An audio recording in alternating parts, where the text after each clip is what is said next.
ನಮಸ್ಕಾರ, ಇದು ಟಿವಿ9 digital special. ನಾನು ಪ್ರತಿಮಾ ಭಟ್. SIR ಪ್ರಕ್ರಿಯೆ ಎಲ್ಲಿವರೆಗೆ ಬಂತು? ಪಟ್ಟಿಯಲ್ಲಿ ನಿಮ್ಮ ಹೆಸರು ಔಟ್ ಆಗಿದ್ರೆ ಏನು ಮಾಡಬೇಕು? ಮುಂದಿನ ಹಂತ ಹೇಗಿರುತ್ತೆ? ಯಾವ ರೀತಿಯಲ್ಲಿ ವರ್ಗೀಕರಣ ಮಾಡಲಾಗಿದೆ?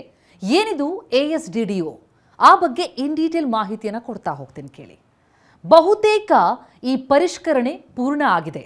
ರಾಜ್ಯದಲ್ಲಿ SIR ಪ್ರಕ್ರಿಯೆ ಪ್ರಕಾರ ರಾಜ್ಯದಲ್ಲಿ 1,11,705 ಮತಪಟ್ಟಿಯಿಂದ ಮತದಾರರು ಔಟ್ ಆಗೋ ಸಾಧ್ಯತೆಗಳು ಕಂಡು ಬರ್ತಾ ಇದೆ. ಹಾಗಂತ ಯಾರದ್ದೋ ಹೆಸರನ್ನ ಆಯೋಗ ಡಿಲೀಟ್ ಮಾಡಿಲ್ಲ, ಸುಮ್ಮನೆ ಎಲ್ಲರ ಹೆಸರನ್ನ ತೆಗೆದಿಲ್ಲ. ಅದಕ್ಕಾಗಿ ಆಯೋಗ ಒಂದು ವರ್ಗೀಕರಣ ಮಾಡಿದೆ, ASDDO.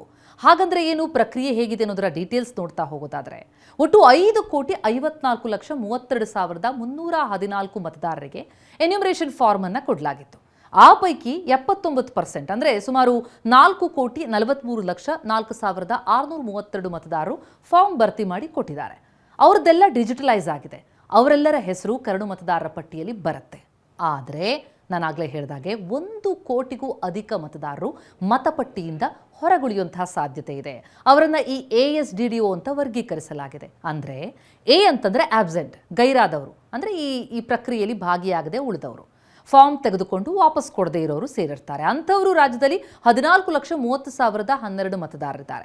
ಇನ್ನು ಎಸ್ ಅಂದರೆ ಶಿಫ್ಟೆಡ್, ಅಂದರೆ ಮನೆ ಶಿಫ್ಟ್ ಮಾಡಿರ್ತಾರಲ್ಲ, ಹೋಗಿರ್ತಾರೆ ಯಾವಾಗ BLO ಆ ಮನೆಗೆ, ಆ ಮನೆಯಲ್ಲಿ ಅವರು ಇರಲ್ಲ ಅಂತಂದರೆ, ಆ ಮನೆಯಿಂದ ಅವರು ಶಿಫ್ಟ್ ಆಗಿದ್ರೆ ಅಂತಹ ಪಟ್ಟಿಲಿರೋ ಸಂಖ್ಯೆ 66,64,943. ಇನ್ನು ಡಿ ಅಂತಂದರೆ ಡೆತ್, ಇಲ್ಲದೆ ಇರೋವಂಥವ್ರು 16,30,872 ಮೃತ ಮತದಾರರು ಪತ್ತೆಯಾಗಿದ್ದಾರೆ. ಜೊತೆಗೆ ಮತ್ತೊಂದು ಡಿ ಏನಿದೆ, ಅದು ಡೂಪ್ಲಿಕೇಟ್, ಅಂದರೆ ಒಂದಕ್ಕಿಂತ ಹೆಚ್ಚು ವೋಟರ್ ಐಡಿ ಹೊಂದಿರ್ತಾರಲ್ಲ, 2 ಕಡೆ ಮತದಾರರ ಪಟ್ಟಿಯಲ್ಲಿದ್ದಂಥವ್ರು. ಅಂಥವರ ಸಂಖ್ಯೆ 6,89,904.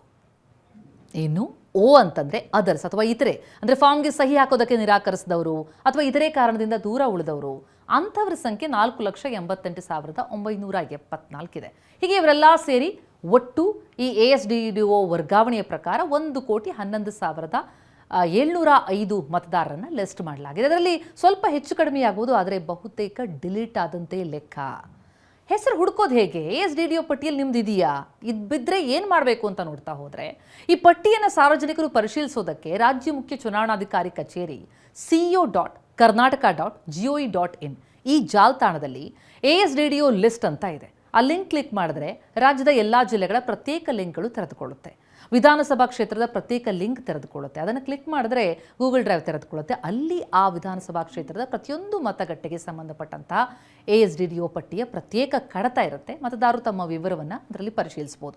ಒಂದೊಮ್ಮೆ ತಮ್ಮ ಹೆಸರು ಕೂಡ ಈ ಪಟ್ಟಿಯಲ್ಲಿ ಇದ್ದರೆ ಆಗೇನು ಮಾಡಬೇಕು? ಮತದಾರರ ವಿಧಾನಸಭಾ ಕ್ಷೇತ್ರ, ಮತಗಟ್ಟೆ ಸಂಖ್ಯೆ, ಮತದಾರರ ಕ್ರಮ ಸಂಖ್ಯೆ, ಎಪಿಕ್ ನಂಬರ್, ಸಂಬಂಧಿ ಹೆಸರು, ವಯಸ್ಸು, ಇವೆಲ್ಲವೂ ಕೂಡ ಆ ವಿವರ ಇರುತ್ತೆ. ಅದನ್ನು ಡೌನ್ಲೋಡ್ ಮಾಡ್ಕೊಳ್ಳೋದಕ್ಕೆ ತಮಗೆ ಅವಕಾಶ ಇರುತ್ತೆ. ಅಂಥವ್ರು ಏನು ಮಾಡಬೇಕು ಅನ್ನೋದ್ರ ಬಗ್ಗೆ ಡೀಟೇಲ್ಸ್ ಕೊಡ್ತಾ ಹೋಗ್ತೀನಿ. ಆದರೆ ಅದಕ್ಕೂ ಮುನ್ನ ಬೆಂಗಳೂರಿನಲ್ಲಿ ಎಷ್ಟು ಸಂಖ್ಯೆ ಆಗಿದೆ ಅಂದರೆ, ಬೆಂಗಳೂರಿನಲ್ಲಿ ಅರ್ಧಕ್ಕರ್ಧ ಮತದಾರರ ಹೆಸರು ಡಿಲೀಟ್ ಆಗಿಬಿಡುತ್ತಾ ಅಂತ ಅನಿಸ್ತಾ ಇದೆ. ಯಾಕಂದರೆ ಚುನಾವಣಾ ಆಯೋಗ ಕೊಟ್ಟಿರುವಂಥ ಲೆಕ್ಕ ನೋಡ್ತಾ ಹೋದರೆ ಅರ್ಧಕ್ಕರ್ಧ ಮತದಾರರ ಹೆಸರು ಪಟ್ಟಿಯಿಂದ ಹೊರಗುಳಿಯೋ ಸಾಧ್ಯತೆಗಳು ಕಂಡು ಬರ್ತಾ ಇದೆ. ಒಟ್ಟು ಮತದಾರರು ಬೆಂಗಳೂರಿನಲ್ಲಿ 1,88,363. ಅದರಲ್ಲಿ ಆಬ್ಸೆಂಟೀಸ್ 7,96,277 ಶಿಫ್ಟ್ ಆದಂಥವರು 33,80,013. ಹಾಗೆ ಸಹಿ ಮಾಡದೇ ಇರೋರು, ಡೂಪ್ಲಿಕೇಟ್ ಇರುವಂಥದ್ದು, ಇದೆಲ್ಲವನ್ನ ಒಟ್ಟಾರೆ ನಾವು ನೋಡ್ತಾ ಹೋದಾಗ ಈ ಡಿಲೀಟ್ ಆಗಲಿರುವಂಥ ಸಂಖ್ಯೆ ಎಷ್ಟು ಗೊತ್ತಾ? 49,42,750. ಇನ್ನು ಈಗಲೂ ಕೂಡ 0.16% ಡಿಜಿಟಲೀಕರಣ ಕಾರ್ಯ ಶೀಘ್ರದಲ್ಲೇ ಮುಗಿಬೇಕಾಗಿದೆ. ಕರಡು ಮತದಾರರ ಪಟ್ಟಿಯನ್ನು ಅಂತಿಮವಾಗಿ ಪ್ರಕಟಗೊಳಿಸೋದಕ್ಕೆ ಚುನಾವಣಾ ಆಯೋಗ ಎಲ್ಲ ಸಿದ್ಧತೆಯನ್ನು ಮಾಡ್ಕೊಳ್ತಾ ಇದೆ. ಇನ್ನು 3 ದಿನ ಬಾಕಿ ಇದೆ. ಫೈನಲ್ ಅಂಕಿಅಂಶ ಆಗಸ್ಟ್ 8 ನಂತರ ಬರುತ್ತೆ. ಈ ASDDO ಪಟ್ಟಿಯಲ್ಲಿ ಇದ್ದವರಲ್ಲಿ ಆಬ್ಸೆಂಟ್ ಆದವರು, ಶಿಫ್ಟ್ ಆದವರು ಏನು ಮಾಡಬೇಕು? ಫಾರ್ಮ್ ಭರ್ತಿ ಮಾಡಬೇಕಷ್ಟೇ. ಫಾರ್ಮ್ 6 ಅಥವಾ ಅಡ್ರೆಸ್ ಬದಲಾವಣೆ ಆದಂಥವರು ಫಾರ್ಮ್ 8 ಕೊಟ್ಟು ಅಪ್ಡೇಟ್ ಮಾಡೋದಕ್ಕೆ ಅವಕಾಶ ಇರುತ್ತೆ. ಹಾಗಾಗಿ ಯಾರೂ ಕೂಡ ಗಾಬರಿ ಆಗಬೇಕಾಗಿಲ್ಲ. ತಮ್ಮ ಹೆಸರು ಪಟ್ಟಿಯಲ್ಲಿ ಇಲ್ಲ ಅಂತಂದರೆ ಅದಕ್ಕೊಂದು ಅವಕಾಶ ಇದೆ. ಆದರೆ ಸಂಬಂಧಪಟ್ಟಂತಹ ದಾಖಲೆಗಳನ್ನು ಕೊಟ್ಟು ತಮ್ಮನ್ನು ಕೂಡ ಪಟ್ಟಿಯಲ್ಲಿ ಸೇರಿಸ್ಕೊಳ್ಳೋದಕ್ಕೆ ತಾವು ಮುಂದಾಗಬಹುದಾಗಿದೆ.